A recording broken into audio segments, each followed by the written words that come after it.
Start कर देंगे। Photosynthesis के रिएक्शन में से हियर लाइट रिएक्शन जो कि थैलाकॉइड के मेम्ब्रेन से होगी, और इसी के साथ साथ डार्क रिएक्शन जो कि क्लोरोप्लास्ट के स्ट्रोमा में होगी। कहाँ होगी? स्ट्रोमा में। लाइट रिएक्शन कहाँ होगी? थैलाकॉइड में। और डार्क रिएक्शन कहाँ होगी? याद रहेगा? फिर से बोलिए, लाइट रिएक्शन कहाँ होगी? थैलाकॉइड में। डार्क रिएक्शन कहाँ होगी? स्ट्रोमा। बहुत अच्छे। लाइट रिएक्शन में दो फोटोसिस्टम, फोटोसिस्टम 2, फोटोसिस्टम 1। फोटोसिस्टम 2 में जो लाइट की वेवलेंथ रिक्वायरमेंट है वो है 680, और यहाँ पे 700 नैनोमीटर। लाइट रिएक्शन की शुरुआत में वाटर मॉलिक्यूल्स का ब्रेकडाउन होता है, क्या H2O का ब्रेकडाउन हो गया। इस प्रोसेस को फोटोलाइसिस कहते हैं। फोटोलाइसिस कहते हैं। क्या कहते हैं? फोटोलाइसिस।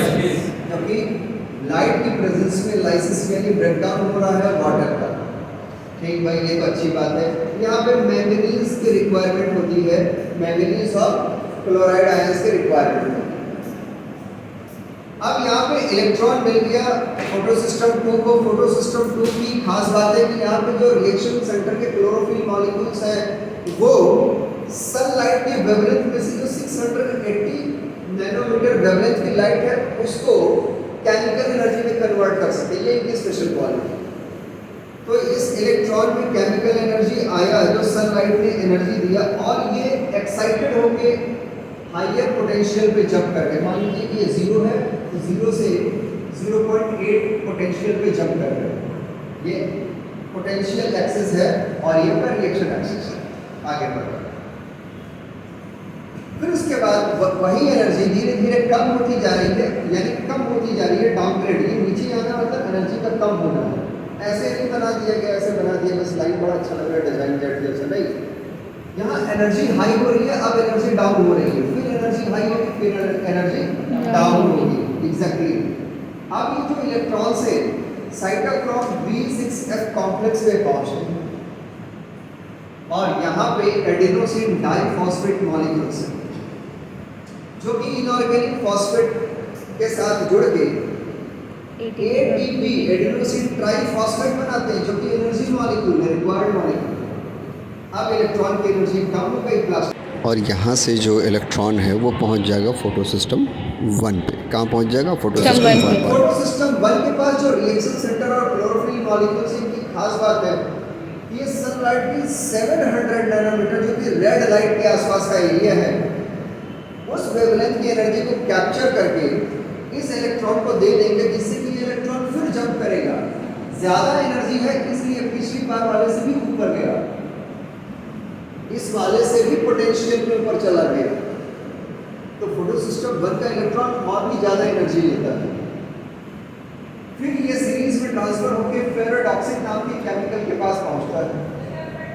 अब ये जो फेरोडॉक्सिन नाम का केमिकल है, अगर यहाँ पे NADP नाम का केमिकल प्रेजेंट है तो ये हाइड्रोजन मॉलिक्यूल्स को जोड़ देगा, यानी प्रोटॉन को ऐड करेगा।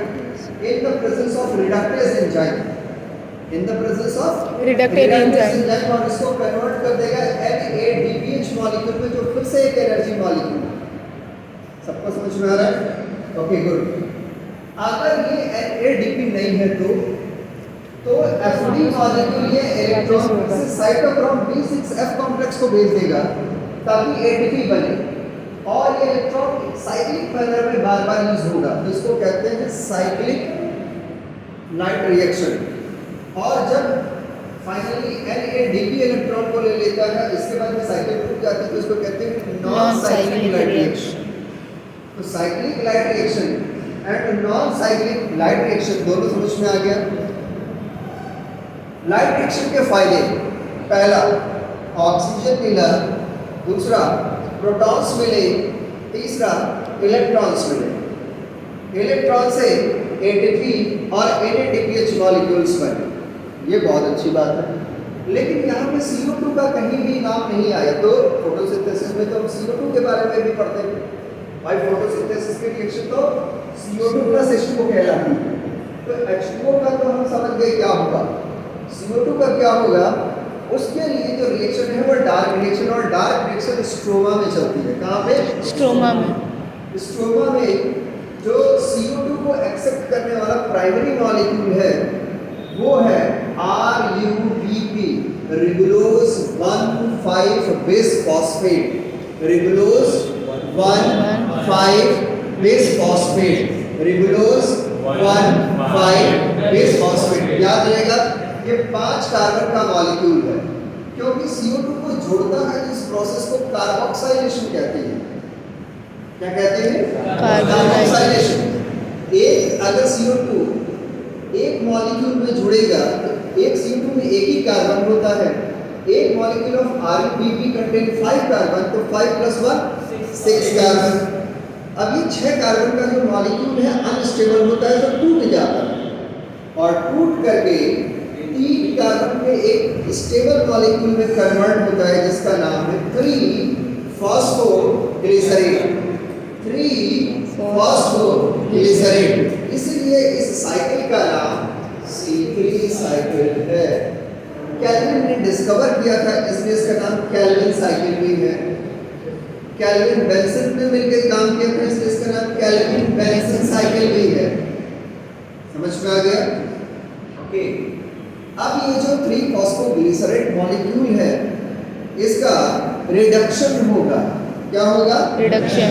रिडक्शन होगा तो इसके लिए एक मॉलिक्यूल, एक CO2 जुड़ा है ना, एक CO2 मॉलिक्यूल के लिए 2 ATP और 2 NADPH खर्च करने पड़ते हैं रिडक्शन में। इसमें रिडक्शन प्रोसेस में, ठीक। तो दो मॉलिक्यूल, 2 ATP 2 NADPH खत्म हो गए, और तब जाकर के 3-फॉस्फोग्लिसरेट मॉडिफाई कन्वर्ट हो गया ट्रायोस फॉस्फेट या ग्लिसरॉल्डिहाइड 3-फॉस्फेट में, जो कि सिंपल शुगर का फॉर्म है, सिंपलेस्ट शुगर का फॉर्म है। और ये 3 कार्बन का होगा,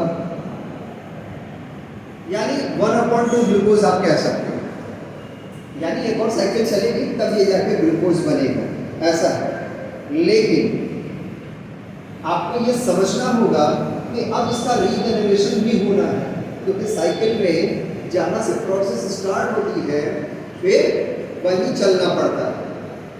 ये समझ में आ रहा है ना? तो रीजनरेशन होंगे।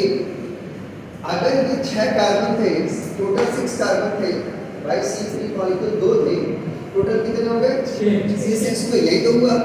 और यहाँ भी C3 + C3 के 2 मॉलिक्यूल थे। एक C3 मॉलिक्यूल को आप कह रहे हो यहाँ निकल गया बाहर, NCERT में भी बना हुआ है, तो बचा तो केवल एक ही C3 है। अब उसका रीजनरेशन होगा भी तो C5 तो नहीं बन सकता, 5 कार्बन तो नहीं बन सकता। Exactly this is the problem. लेकिन आप समझिए कि रीजनरेशन में भी एक ATP खर्च होगी, यानी एक कार्बन के लिए 3 ATP और 2 NADPH खर्च करनी पड़ेगी, तब जाके एक बार साइकिल चलेगा। अब जरा इसको अच्छे से समझिए कि ये बैलेंस कैसे करें, C5 कैसे बनेगा। तो बच्चों एक्चुअल में, रियल में जो बायोकेमिकल प्रोसेस है उसमें 3 molecules of RUBP except 3 molecules of CO2। 3 RUBP के मॉलिक्यूल होंगे तो 3 × 5 = 15 कार्बन हो गया ना, ठीक है। और ये हो गए 3 कार्बन, तो टोटल कितने हो जाएंगे बच्चों? 18 कार्बन। और बैलेंस लिखते चलिए, कार्बोक्सिलेशन का जो ये प्रोडक्ट सेम रहेगा 18 कार्बन। अब इसका रिडक्शन होगा तो आपको पता है कि ये भी 3 कार्बन का, तो कितने होंगे? 18 कार्बन। कार्बन के नंबर में तो चेंज नहीं आ रहा। अब इसमें से 3 मॉलिक्यूल्स G3P निकल गए, ये तो हुआ। बचा कितना? 18 - 3 15। इस 15 का रीजनरेशन होगा, और अब वो फिर से मॉडिफाई होके 5 कार्बन के 3 molecule, like 3 × 15। So this is the real process how the cycle takes place। यानी एक बार में 3 CO2 एक्सेप्ट होते हैं, हर बार एक RUBP एक CO2 एक्सेप्ट करता है, लेकिन कम से कम एक बार में 3 CO2 3 मॉलिक्यूल एक्सेप्ट करेंगे, फिर तीनों को आपस में जोड़ दिया जाएगा ताकि वो शुगर बन पाए। तो तीन मॉलिक्यूल जब 2 बार ये साइकिल चलाएंगे तो 6 मॉलिक्यूल का एक कार्बन या एक प्रोडक्ट 6 मॉलिक्यूल का एक ग्लूकोज प्रोडक्ट बनेगा। इसमें कितनी एनर्जी खर्च हो गई? 6 CO2 से 1 ग्लूकोज बनेगा। इस प्रोसेस में क्या अंदर जा रहा है? CO2 अंदर आ रहा है, कार्बोक्सिलेशन, रिडक्शन एंड रीजनरेशन। तो 6 CO2 आ रहे हैं, एक ग्लूकोज बन रहा है। एक ग्लूकोज के लिए 3 ATP खर्च हो रहे हैं, तो 6 मॉलिक्यूल्स के लिए 6 3 या 18 ATP खर्च होने के बदले में उसकी 18 ADP बनेगा। फिर NADH भी खर्च हो रहा है और NADPH खर्च हो रहा है, NADP मॉलिक्यूल बन रहा है। 12 NADPH खर्च हो रहे हैं और 12 NADP बन रहे हैं। अब ये जो NADP और ADP फिर लाइट रिएक्शन में यानी थैलाकॉइड में प्रेजेंट हो जाएंगे। चलो हमें NADPH में आप कन्वर्ट करो ताकि हम प्रोसेस करते हैं। तो इस तरह से H2O और CO2 को जोड़ करके लास्ट में ग्लूकोज बनता है। This is the photosynthesis. इस तरह से आपका ग्लूकोज बनता है और ऑक्सीजन फ्री होता है। ये लाइट रिएक्शन है, ये डार्क रिएक्शन है, या इसको लाइट इंडिपेंडेंट रिएक्शन भी कहते हैं। किसी को कोई क्वेश्चन है तो पूछ लीजिए।